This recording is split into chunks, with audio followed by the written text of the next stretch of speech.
everyone and welcome to this video. Now today I'm going to be taking a look at this album by Morrissey. So it's his third album called Your Arsenal. So yes, I'll just be doing the usual thing in this video, giving a bit of background information about the album, then showing you my vinyl copy of it here, and then looking at each of the album songs in detail. So this, as I said, was Morrissey's third solo album, released on the 27th of July in 1992.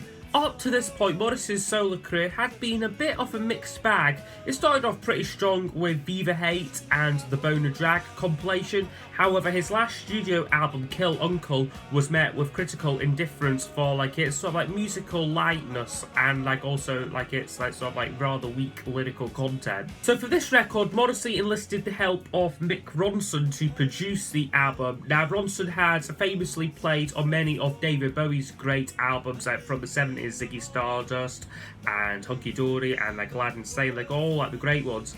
However, Ronson by this point was quite ill. He was unfortunately died only a year after this album that was released.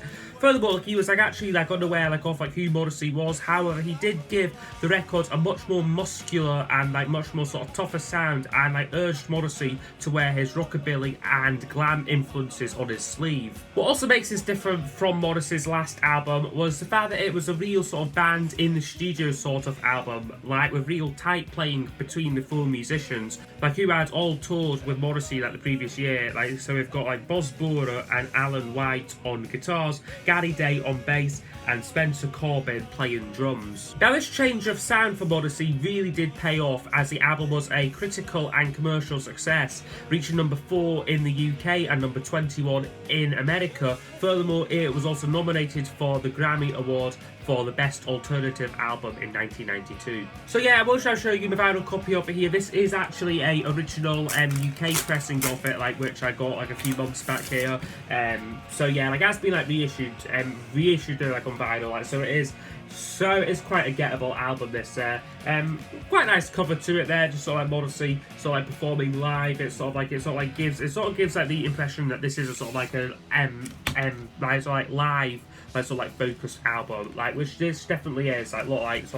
Quite loud guitars on it, songs well suited to the live atmosphere. There's the inner sleeve, and this is the label here. So it's on His Master's Voice, HMV Records there. So yeah, that is a vinyl record looked at. Okay, so I'll now go over each of the album songs. So there's 10 tracks in total, so I will score each track out of 10 and then use those scores to give us a overall percentage marking for the album.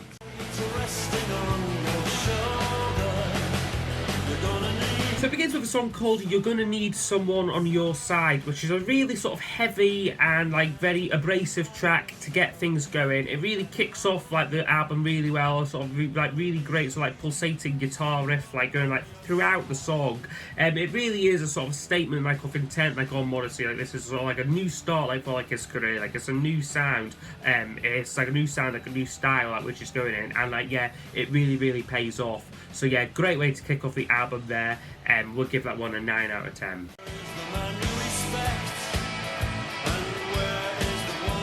The next song keeps up the momentum. It's called Glamorous Glue. And yeah, this is another sort of glam rock stomper. Reminds me a lot of Bowie's song, the Genie, chugging that guitar riff, style to it. Lyrically, it's a bit ambiguous. However, I've read that it could be about the Americanization of the UK. With there's a line in it we look to Los Angeles for the language we use. London is dead, and that sort of thing. But yeah, it is a really great song. I think take it as a song in its own right, though. Maybe not Morrissey's masterpieces, but it really is Mick Ronson's production which makes the song really ramps it up a notch for me. So yeah, Glamorous Glue there would also get a 9 out of 10. Another really good song.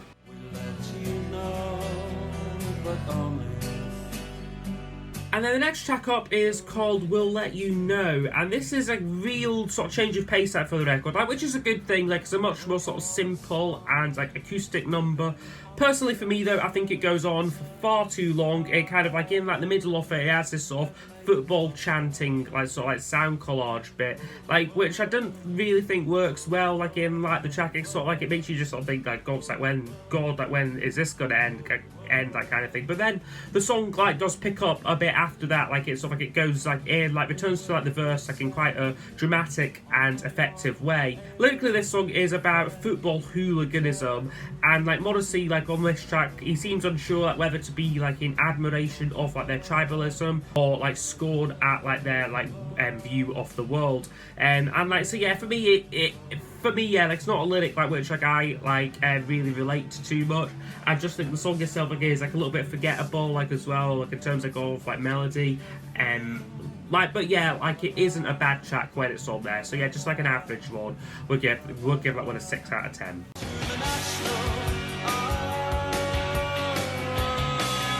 Okay, and then the next one up is called the National Front Disco, which is a kind of like a rocking track. This one here, again, you've got exceptional production work like on it. Now, this is a track which got Morrissey into a lot of bother, with many accusing him of endorsing and like glamorizing like the National Front, like so like a far right like political group. However, I don't believe that was really his intention with the song. Like it's more like lyrically, like when like you listen to it, like about like an observation like about like the parents like of like one of like the group's members, like and like sort of like the parents' shock like at like discovering like their son like is their son like is like a member like of like the National Front. But like when like you look at it, so like objectively, lines like England for the English like didn't really do Morrissey like any favours, but he is definitely like on this song kind of like singing like in character, like it's sort of like is one of Morrissey's great strengths, like to be able to put himself again like someone else's shoes and like sort of like convey like what they like would be thinking. So yeah, I don't believe like this is a song like which sort of like Morrissey like sort of like is like endorsing the group like by any means. I think it's more just sort of like an observation like about one of like their members. But yeah, and I still think like on balance it is a really good song with just a great rocker and like catchy melody like on it. So yeah, another 9 out of 10 for me.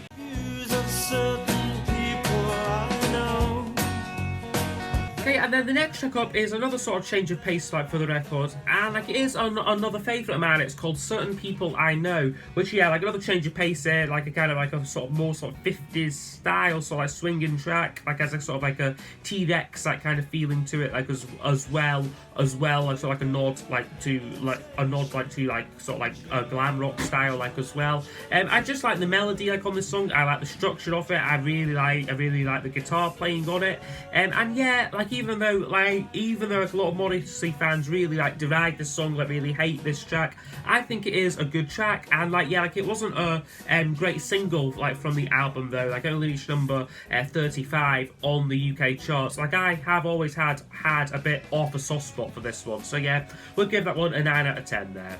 It's really laughable.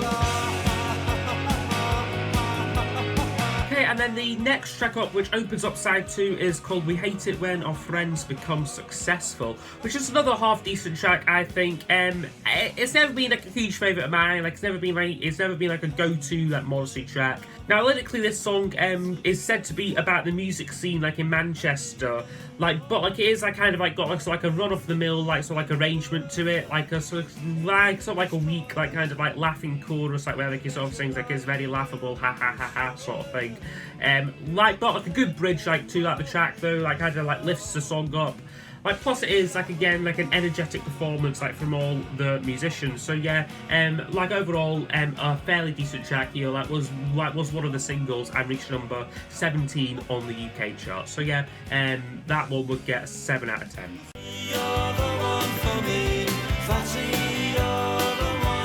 Now the next track up is called You're the One for Me, Fatty, which is a rather sort of like a tongue-in-cheek like sort of like track.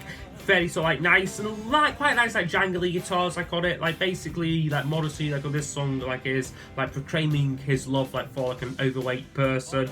I mean really like it's not a great song lyrically, like it's very throwaway, like very sort of like slightly like immature, very basic lyrics like by like Morrissey's standards. And like certainly like this song being like a single like didn't really do like any favors like in like sort of like him trying to regain like his critical standing like after like a few years like off decline, but still a semi-decent song, like not one which I would ever skip over, just not one which I would ever sort of like go to, like really like wanted to hear it. Wish I knew the way to reach. Next up is called Seasick Yet Still Docked, which is a sort of more mellow acoustic track. This one here, I really like the bass playing on it. I believe Gary Day plays a sort of like a double bass like on like this song here, which I think works really well. However, for me the song is a tad overstretched. Again, it clocks in about 5 minutes. This one here, like it is like, so like an all-round good song, pleasing lyrics like on it, like classic like muzzle lines such as like I wish I had the charm to attract the one I love, but you see I have no charm, like is like what like the lines I got it, like yeah, you know, like yeah, like it is like an overall a half decent song. This again, just not one which I would ever like really feel inclined to play in isolation of the album. I know it's gonna happen. And then the penultimate one is called I Know It's Gonna Happen Someday, which this one is said to be inspired by David Bowie's song Rock and Roll Suicide, the closing track on Ziggy Stardust. And it's very similar like to that song, like in like it has a sort of like quite a sort of grand and sort of like dramatic feeling to it. And like this song like would actually be covered like by like Bowie himself, like on his 1993 album Black Tie White Noise. And like yeah, like kind of like the structure like of the song itself like is very like minimalistic, like in terms like of lyrical content. Basically is just like two verses, like no chorus, like no bridge like or like anything. Like it's kind of all about like the musical build up like in this song here. And like again like it does feature like a slightly drawn out ending for me personally. I would say Morrissey's vocal is very powerful and passionate on this track, but there is just something about this song which sort of like prevents me from really loving it like as much like as like many other Morrissey fans do. It's sort of like it is just a bit too bombastic for me, like sort of like it verges into this sort of like power ballad sort of like territory, like which like doesn't really suit Morrissey too well. So yeah, like that one like overall though is a good track there, so we'll give that one an 8 out of 10.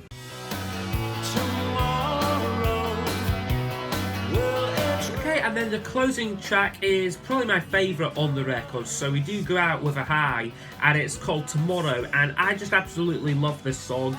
Again, everything just comes together like on this track so well. You've got very sort of clear yet powerful guitar work like on it, like showing like again like the great production like of Ronson, but also the playing like of like Boz Border and like Alan White. Like good thought out lyrics like on the song as well, quite melodic as well on like some of the other rockers on this album, and yeah, like would be I believe this was a US only single, and like it was quite successful there, reaching #1 on the American modern rock chart. So yeah, a great song there, really fantastic song. Like I think like one of Morrissey's very best solo tracks. So overall, this album would score 80%. So I think this is a really great album. Like I think it is one of Morrissey's like standout solo albums. It's on this record where he really found like his identity like as a solo artist, and like in Mick Ronson found a producer who could give his songs the sonic power like what they needed. Despite also the band being rather young and like inexperienced, like they'd only been playing like professionally like with Morrissey like for like about like a year like before this album like came out. Ronson manages to squeeze so much like out of them, like so much power and passion like out of the musicians. It just all really comes together like so well to make like a really like great sounding album here. I think in terms like of like other music, like what was going on like around this time, like it's perhaps like in style, like in some places it sort of fits into like the growing like grunge music trend like of like the time, and like perhaps like even like it is like a bit of like a precursor like to Britpop as well, like as music like began to return to like a more sort of like basic like and like louder like rocking form. Like there are like some tracks on here like which sort of like, forgive me for saying, but like maybe sound a bit like Oasis-y, like sort of like even before like they sort of like came came along, but like in terms of music, at least it has that sort of like that power and like real sort of like swagger to it. So yeah, that's been my review of Morrissey's Youre Arsenal. So I would quite like to know what you think of this album down below in the comments, and I will see you all next time for the next video. Goodbye.